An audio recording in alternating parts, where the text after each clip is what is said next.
কি ভাই হবে নাকি একটা? ঠিক আছে দেখ ভাই, সব জিনিসে কিন্তু সায়েন্স থাকে, সেজন্য আজকে আমি দেশলাই কাঠিতে চলে এসেছি তোদের কাছে। আজকে আমরা বলবো গ্রুপ 15 এ একটা এলিমেন্ট আছে, গ্রুপ 15 এর এলিমেন্ট গুলো নিয়ে, nitrogen, phosphorus, arsenic, antimony, bismuth, এইগুলো নিয়ে একটু জানা যাক 1 মিনিটের মধ্যে।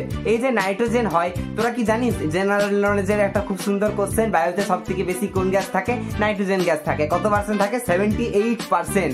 ঠিক আছে, তারপরে দেখ আছে আমাদের ফসফরাস। ফসফরাসের দেখ ভাই দুটো কিন্তু রূপভেদ হয়, একটা হচ্ছে লাল ফসফরাস, একটা হচ্ছে সাদা ফসফরাস। এই দেখ দেশলাই কাঠি যেগুলো হয়, দেশলাই কাঠির যে সাইডে যে লাল অংশ লেগে থাকে, এই যে মাথাতেও যে লাল অংশ লেগে থাকে, এটা কিন্তু হচ্ছে লাল ফসফরাস। এই যে যেটা হচ্ছে সেটা আমার এখন সাদা ফসফরাসে কিন্তু আমার এখন রূপান্তরিত হয়ে গেল। ঠিক আছে, লাল ফসফরাস একটা হয়, সাদা ফসফরাস একটা হয়। তারপরে দেখ যেটা হচ্ছে আর্সেনিক। আর্সেনিক কি হয়?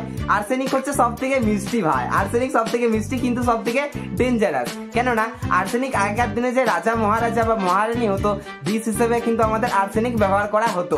ঠিক আছে, নাইট্রোজেন, ফসফরাস, আর্সেনিক, তারপর হচ্ছে অ্যান্টিমনি, তারপর হচ্ছে আমাদের বিসমাথ। বিসমাথ হচ্ছে আমাদের কিন্তু একদম প্রকৃত ধাতু। ঠিক আছে, বিসমাথকে আমরা বলি প্রকৃত ধাতু। যদি এইরকম ভিডিও যদি আরো ভালো লাগে তাহলে চ্যানেলটা সাবস্ক্রাইব করতে একদম ভুলবি না, আর এই ভিডিওটা লাইক করতেও একদম ভুলিস না।